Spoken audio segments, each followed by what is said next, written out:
Hey guys, what's going on? This is Paul Michael, another live at the Gross, here with well, he told me not to embarrass him, so I'm gonna try to reserve. And I mean, but I can't say he's the man, the myth, the legend, because I mean that would be too much for him. But I can say, I mean, this man needs no introduction. Does that work? No, thank you. Yeah, that was real humble there, Paul. Good job. All right, we're here with Joe Auten. Joe, how you doing, buddy? Hey, good to see you, Paul. All right, guys. So we're here another live at the Gross, talking with people around the county, around Miami County, around the area, and Joe, right off the top, gosh, what is the answer to life? What is the answer?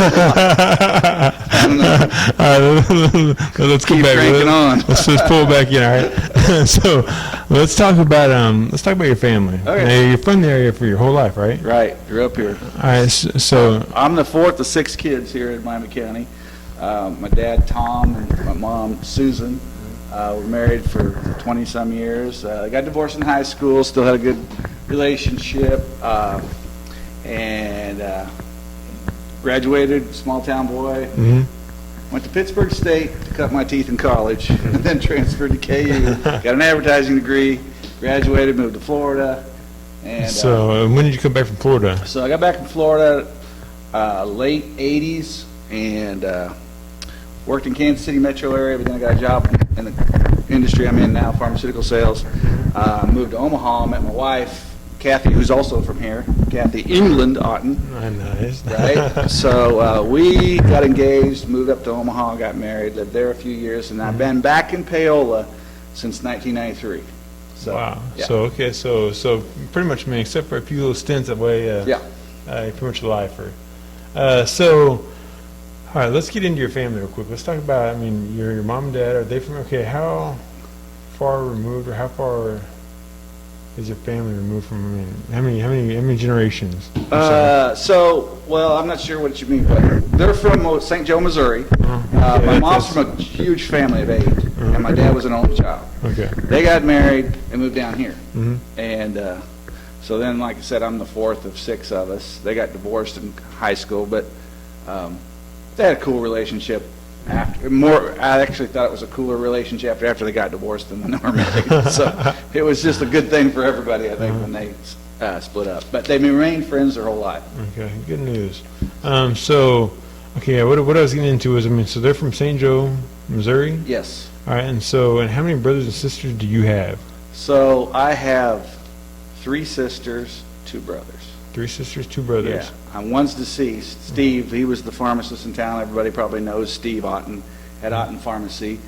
He's been gone 11 years, and shortly after that, like 3 months later, my dad passed away. He lived in Minnesota. Condolences. Yeah. Gosh, that's rough. Yeah. Well, it's all part of life, man. It is. So, gosh, you mind if we talk about that a little bit? No, okay. absolutely. So, Steve, how old was he when he passed away? 44. 44. So yeah, he was going through a rough time in his life, getting a divorce, and he was up in Canada, and I think he just kind of lost hope. He was on a 17-day hunting and fishing trip, Wow. and unfortunately took his life on the day before he was supposed to come home. So it was a rough time, Yeah. but God heals us from everything like this, and he was so faithful to our family to help us, find the good in it, if there can be good in it. A lot of changes we made in our own lives to overcome some things. So, okay, so obviously, from just hearing you talk about your brother and your dad, and again, I'm sorry, my condolences for both of them. Thank you. Wow. So, your faith is a huge part in your life. I can tell just by hearing you talk that a little bit. Oh yeah, absolutely. Yes, I grew up in the Catholic faith here in town, and I have absolutely nothing but admiration for it. But for me and my wife, we kind of experimented with going to some other denominations, and right now we're members up at Life Church in Olathe, and it just really, it's been really good for my family as far as my daughter Madison and my son Joel. He met his girlfriend, who is the worship singer at Life Mission, and they're crazy about each other. And my daughter is a person at KU that leads Bible studies at KU, and she goes. That is awesome. Yeah, she's real. They're both really into their faith, so nothing but good. I got a good foundation at Holy Trinity. Went to Catholic school here in town, and then you bet. Did you go there too? Well, my kids go there now. So, Oh, cool. Yeah. Okay, well, real quick, let's get on to well, let's talk about your mom. 'Cause Okay. I mean, if you don't know her, I'm sure you've seen her around the county, around the area. But Sue Auten is one of a kind. Yeah, they broke the mold. They absolutely did. Oh yeah, she was great. She was just. We were kind of struggling financially when we were growing up, but she could squeeze more money out of anything than I've ever seen, and she been able to do it this way. And always kind of had a way of making a birthday special. I remember everybody had a 7th birthday. We're at a big deal 7th birthday. She's just a pistol. We grew up water skiing and going to the lake all the That time. is awesome. She would water ski well into her 40s with us, and of course she doesn't do that anymore, but she still enjoys going out on the boat with us because we're into that. So. Well, I've known your mom. I've known Sue for, gosh, nearly my whole life. Your brother, Frank, and I were in grade together. So, Okay, yeah. good. So, Yeah. all right. So, okay. And now you do a pharmaceutical rep or pharmaceutical? Yeah. Well, you start out when you're in pharmaceuticals, you start out doing primary care sales. And so I did that 3 years and then had the opportunity when I was in Omaha to go into oncology, which is cancer therapy, which I just fell in love with it because I just found that the people are so caring. The nurses especially, they're just one-of-a-kind people that understand that there is death, there is a reality of death in your life, and so you live your life every day wanting to make a difference in someone else's life. And that's why I always gravitated towards it. So now I'm selling this new cancer immunotherapy that our bodies have an immune system with T cells. And cancer is real crafty. It gets really smart and figures out how to shut your T cells off by signaling. So our drug turns that back on, and it's really amazing. Because I mean, if I'm not mistaken, just because I've had so many people recently, whether they die of cancer or they're living with it right now, the T cells, that's what helps you out when you're sick, right? Absolutely. A T cell kills foreign pathogens, and we all carry these oncogenes that float around in our body, and for whatever reason they get turned on, mutated, and the T cells are supposed to take care of them, but cancer is really crafty, really intelligent. It starts blinding the T cells. I could tell you how it works, but you probably wouldn't understand it. No, we don't have to go that deep, but basically our drug makes the T cell recognize cancer again and restores the cancer immunity cycle. Wow. So it's pretty cool. It's a fun time to be part of something that's such a breakthrough. Yeah, I mean, and I've heard about this from on the streets, but it's just pretty amazing.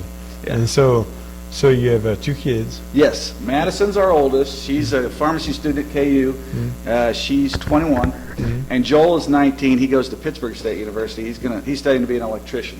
Wow, so cool. They're doing well in school. So we're real proud. All right, so back in school, you graduated in 82. So in 82, gosh, let's do it like this. Okay, in 82, you graduated from college or from high school. Right. What did you see in the world? You know, that was when Reagan was the president, and I believe there's somewhere around there. Yeah. I don't know. I felt real hopeful. I was from a small town, and the only place I'd ever gone is northern Minnesota fishing, so I didn't really know anything about the countryside. But I wasn't scared to take off a challenge, so when I graduated, I moved right to Orlando, Florida, and that was 1,700 miles from home, and I grew up a bunch then. So it was a tough time, it was a lonely time for a while until I made friends, but it was the greatest time at the same time, if that makes any sense. Yes, absolutely. Now, back in high school, did you play sports? Oh, yeah. I played pretty much everything I could get into. Baseball. What was your favorite? So, absolutely was football. Football was my absolute favorite sport. So, 82, 83, 84. We had Coach Lee. The first year Coach Lee came was in my sophomore year. So he's a tough old guy, and everybody loves Coach Lee. He's a legend. Man, Lee is he's a legend. So he helped us all really get excited about football. We were real close. I remember we had to recruit one other player. We only had 10 players from our class that would go out, so we had to grab another player and recruit him and beg him to come on the team so we could field a team. Okay, so this is throwing me off because I know a little bit about Paola sports. Yeah. 82, 83, 84, something like that. I mean, there were 2 state teams. Right. We were close. We went to the sub-states and got, most we ever got beat by that year was 7 points. So we were a good team. We just couldn't quite get over the hump. But great memories. I remember all my buds in that, Cecil and Craig and Troy McMahon. I mean, all of us. Oh, man. It was a great time. Great All time. right, so, like I said, you're out of high school, you graduate. What is Paola, Paola, or Miami County as a whole, Right? what did the place look like then? What was it like? I mean, You know, the vibe, the attitude. yeah, like McDonald's was brand new then. They didn't have the new Walmart. Gosh, I'm trying to think. So the Sonic was there. The store, what was now the, what's El Patro was called The Store, and I worked there as an assistant manager. It was a convenience store. It's changed a ton. Applebee's, all that stuff was not there. It was just a strip. Now, were there still, I always hear, man, I know several guys, I mean, Ty Russell, and Yeah. I was talking about Old Paola. Do you agree with that, Old Paola? Oh, Old Paola was a whole different than New Paola. I mean, we're talking cruise the square all night long, go out to the lake, a lot of lake parties. You know. Now, was there still where the step down was? What was called the Step down? Was it the step down then? Yeah, it was the step down. And in fact, at 18 you were legal, so I was 18 in October of my senior year. So I was a frequent customer. When in Rome, Hey, the Romans, right? I wasn't breaking any laws. Were there still were there still grocery stores on the square? Yeah, like Jim's Price Chopper. Well, it was Shop and Save at Jim and John's. It was over there where Hadlock Cabinet is. That's crazy. But they built Price Chopper during high that school. time? During that time, yeah.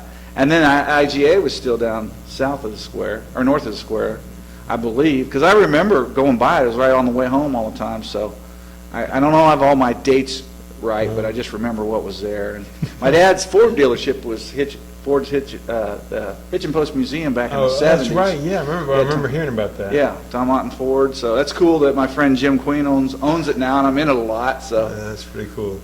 All right, so now your kids and their ages are they're 21 and 19, 19. 2 years apart. So they're out of the house now. So Yep. it's like being newlyweds all over again. Yeah, it's a little bit of adjustment because you put a lot of time into going to all their events, and you just kind of have to learn. Like, for example, we decided I bought an RV. It's a 1991 22-foot RV. So And Joe's the old guy driving the highway. Yeah, I'm the blue-haired guy or whatever. No, I mean we took off and took our dog, which was cool to take him, and went down to Pittsburgh State and just had dinner with our son. He came and picked us up, and we camped. It was an absolute blast. So we're kind of hooked on it. So we're going to do some weekend stuff together, just to take the sting out of them being gone. And we're not going to camp on them, but we're going to use it to, like, I've got to do an auction at my daughter's sorority, and they were at a hotel room, so I'm taking the RV up there, and I'm sleeping in the RV afterwards. That's a good. I'm glad you brought that up because a lot of people, know you. A lot of people, everybody knows you, but a lot of people know you for that Auctioning? auctioning. Yeah, in fact, a lot of people don't know what I really ever did for a career. And before auctioning, I'll tell you the story of how I got into auctioning. Okay. It's your world. So I wanted to get into horses. In high school, I worked at a horse race ranch, so I loved horses. I wanted to do something different, so I got into draft horses, and I thought I would start a carriage service. So I started giving carriage rides, and after about 4 years of that, I quickly realized that somebody wanted to buy these horses that could really do it well, and I didn't want to sell them. Yeah. But he convinced me to price them, which I regretted doing, and it paid the down payment on our farm. So I quickly learned that the money was in training them to do what I wanted to do with them, and I could do both. Yeah. So, but then I would acquire these horses at auctions, and I would be the ring man for them because I got to be pretty knowledgeable. And I'd been around horses my whole life.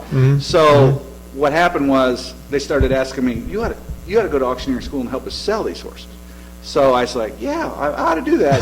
Yeah, sure. So I did it. I just took off a couple weeks, went to school, and started selling fence posts while I was in the car, and learning how to do it. And really, it's been a great time. I love it. I helped Dennis win a lot now. I did my own thing for a while. Got too busy with work, so I helped Dennis win quite a little bit on the weekends. And we get along really well and work well together and just have a lot of fun when we do it. Well, you know where I'm going with this, right? What's next? All right, see, I've got this hat. Oh, no, this, no. This hat, I got people out here wanting to buy this hat, but it's got to be auctioned What's it off. worth, Paul? I'm gonna say what this How is. many dollars on it? You tell me. You give $100 where? 100 now, 200 now, 200 now, 300 now, 3 now, 4 now, 4 give 500 now, 700 where? 700, so you do 700. There you go. We got her sold. Never saw a beanie hat like this worth $700. All right, guys, when we come back, all right, when we come back from the break here, we got a whole list of questions to ask this man. Well, we already went through the man, the myth, the legend, all right, Mr. Joe Auten. We're going to ask him some off-the-wall questions and find out, I mean, things like what his favorite word is. All right, we'll be right back. We're at the Live at the Gross with Paul Michael and Mr. Joe Auten.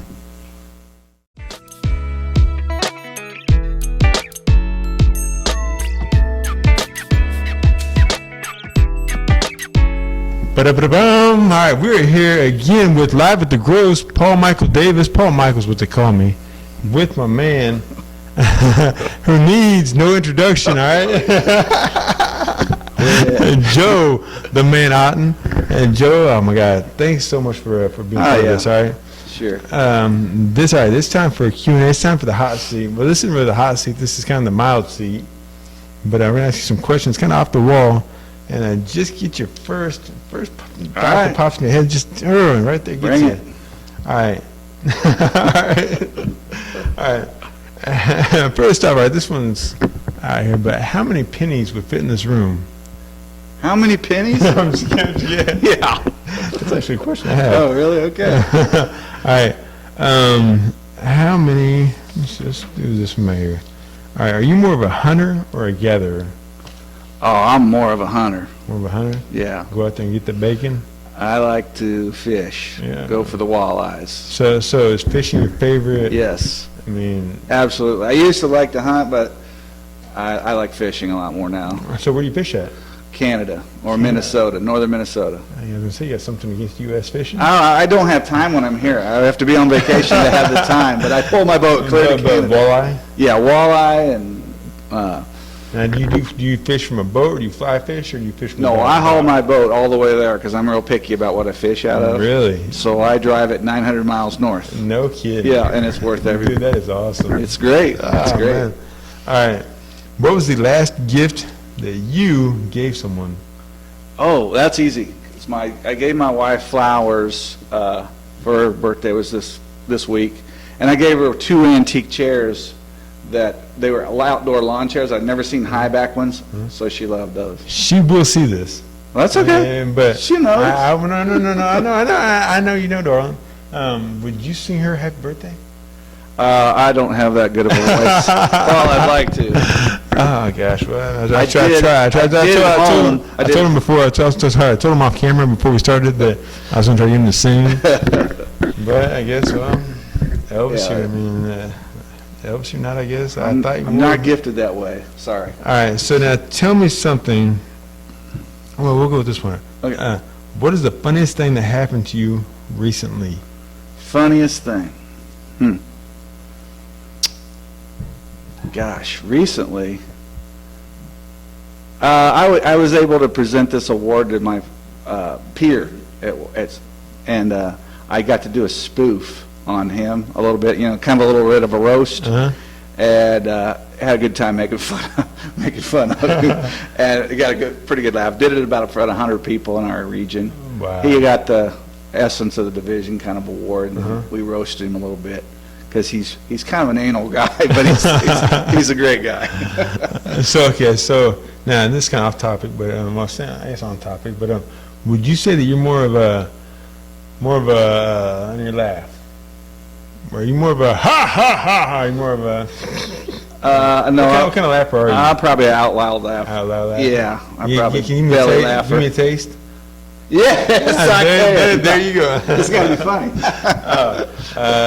2 guys walked to a bar, the third one ducks. The third one ducks?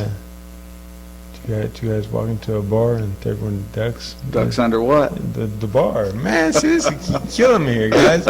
Help me. All right, so this, they're not watching the show for my comedy. I mean, they are, though. I'm sorry. All right, so When you were a kid, I mean, before high school, before college, before, I mean, whatever, what did you want to be when you grew up?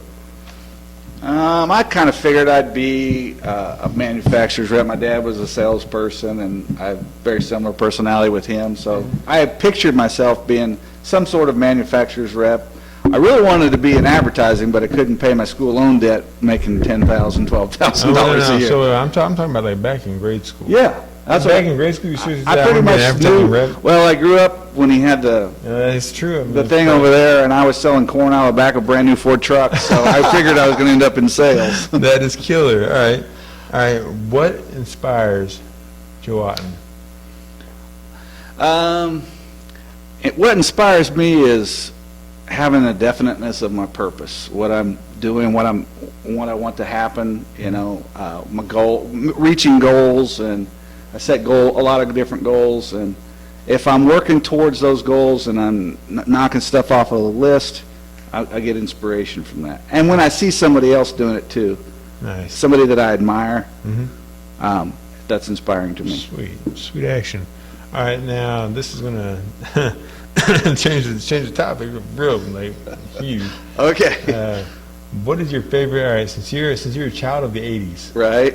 well, I mean, Really 70s, yeah. late '70s, early '80s. All right, let's go both decades. What was your favorite jam back in the '70s? 70s.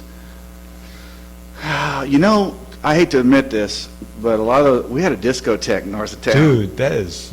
And I used to go to that discotheque. Now, wait, you know, is all that the where Bee Gees and where stuff, skating rink Mary was? Gibb and all that. Is that where the old skating rink was? No, it was right there where KWJR is. And that, Really? Yeah. I mean, No, that was, as far as I know, that was always. I know. Well, you're not as old as I am. Yeah, but I mean, yeah.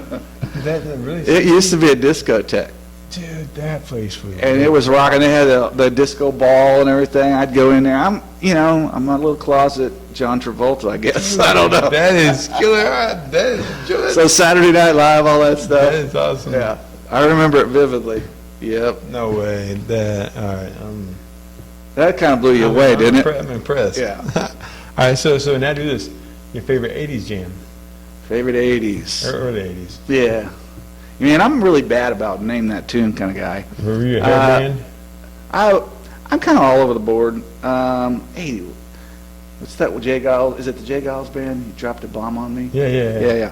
I remember singing, dancing to that one, but like I said, I didn't have any money to buy albums or anything, so basically I could just listen to the radio.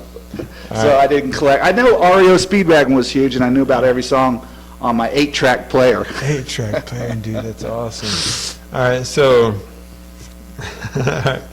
well, on that whole musical journey we're going through, what song best describes you? Like, what if you walk through a door, like, Shaft walks through the door, is that his theme song? Yeah. What would be your theme song? The Joe Auten, the man, the myth, the legend theme song, boom. Shoot. Walk through the door. I'm pretty goal-driven, and I remember in high school when we would win almost every football game. Like I said, we only lost one, and we would play Another One Bites the Dust. Dude. So I love that one from AC/DC. All right. Okay. This one's going to take you for a loop. My penguin, right? My penguin is getting ready to come through that door. Your penguin? My penguin. Okay. And look at you. Uh-huh. What does he say? He says, you look pretty similar with that black shirt on, buddy. And your salt and pepper hair. All right, so we'll go two more, then we'll go on to the last segment, the last round of the game show that we like to call Live at the Gross. All right, we did okay. So let's do this. Let's go. What kitchen utensil would you be? If I were a kitchen utensil? Your kitchen utensil, which one would you be? Probably a giant, what do they call those wooden spoons? Well, why would you say? Because I stir the pot? Because I can dish it out and stir it up.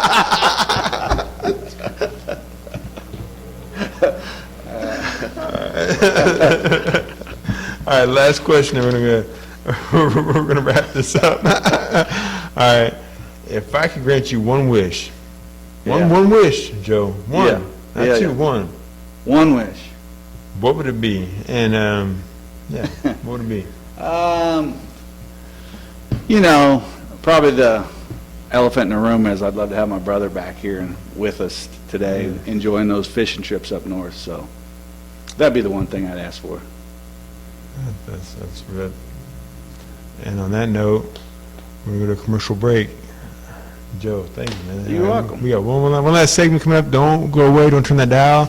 If you're watching this online, check it out, man. We'll go to the next video, and yeah, we'll check you later. All right, this is Paul Michael, live at the Gross MCTV Live, MCtvLIVE.com, Miami County TV. Good Lord, that's a lot. With Joe Auten. You rock it, man. Don't leave me hanging.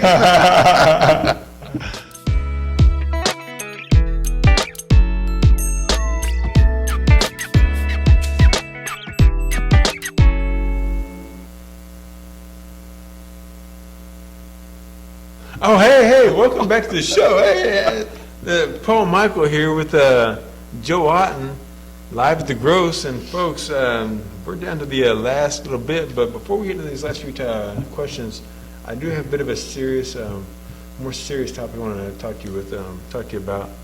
Well, it's more of just not really a topic, but it's a question. Thank you so much for talking about your brother and your dad. My questions are, if you had one last conversation with your brother and your dad, how would that go? Oh, tough question there, Paul.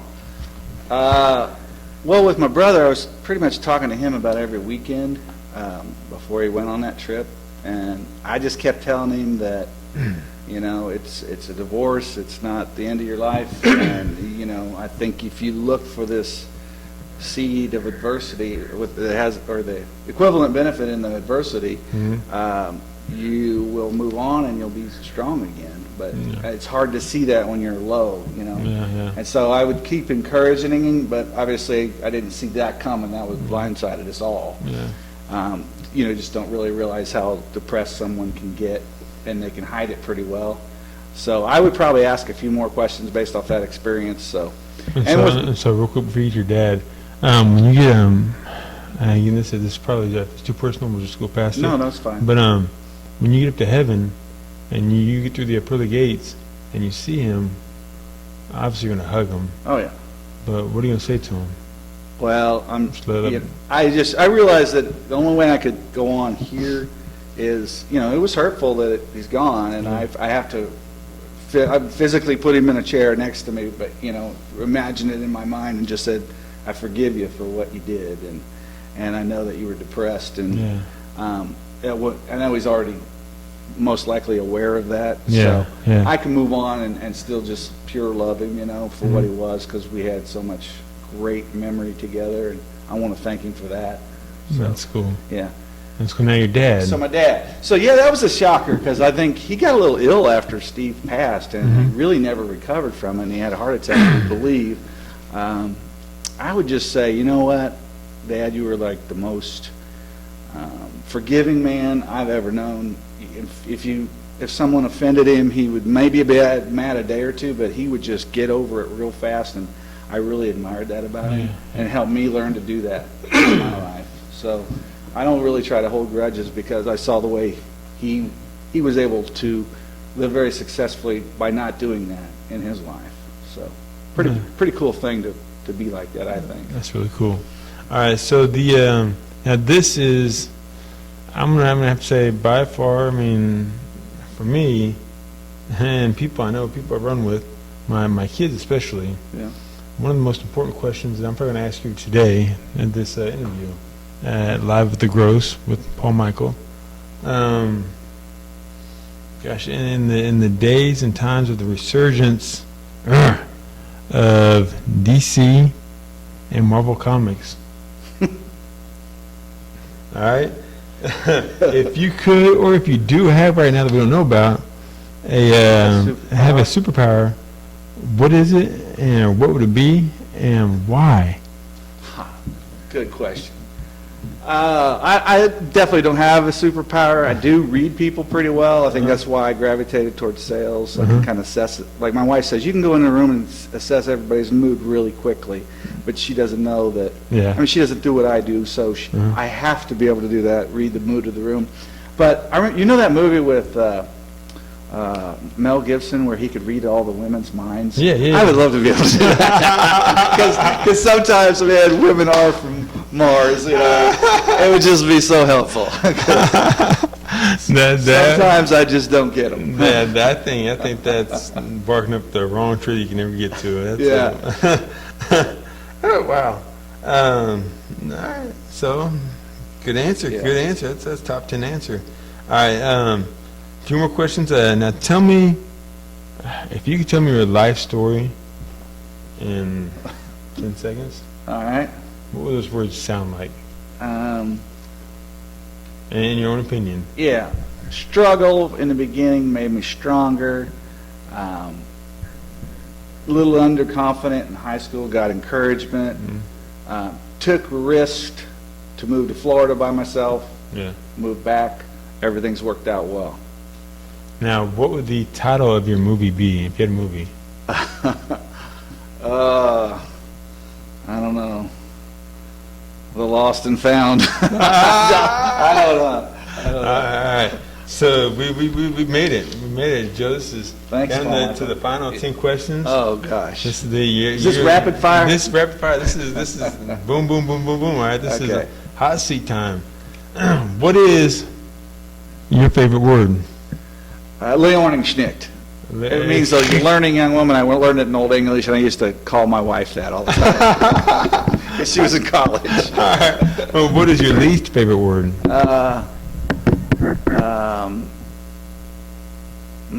Snickerdoodle, I guess. That sounds good. What turns Joe Auten on? High energy people, All right. extroverts, and high Nice. energy people. All right. What turns you off? Opposite. No, I really like introverts. What turns me off is abrasiveness. Really? Yeah. Okay. Good. I like that. All right. What sound? Whoa. Hi. How you doing? What sound? What sound do you love? I like the sound of horses clippity-clopping down the road with some good shoes on. Nice. Nice. What sound do you hate? Well, we gave this dog away. She had the most obnoxious bark. We gave it to my wife's mother. We miss you, Coco, but we don't miss your bark. I hated her bark. Oh my God. Okay. And a nice way of saying this, because this is PG-13 TV. Right. What is your favorite curse word? How about Shucky Durns? There you go, right there. All right. What profession other than yours would you like to attempt? Ooh. Actually, I wanted to be a teacher at one point. I've gotten Really? all my credentials for it, but I never made the leap. Yeah, that's cool. That's one of mine. What profession would you not like to do? I wouldn't like any job I had to sit at a desk all day and not talk to people. Nice. All right. Two more questions. If and these questions, last 10 questions, I'm borrowing from inside the actor studio. So, thank you. If heaven exists, what would you like to hear God say when you arrive at the pearly gates? I'm pretty sure it exists, and I'd like her to say, "Well done." Nice. All right, last question. This is the last question. This is the creme de la creme, I think, because it's my question. Okay. What is one thing, look at the camera, Uh-huh. and tell the people of MCtvLIVE land one thing about you that they don't know, that nobody knows. Or yeah. One thing they don't know.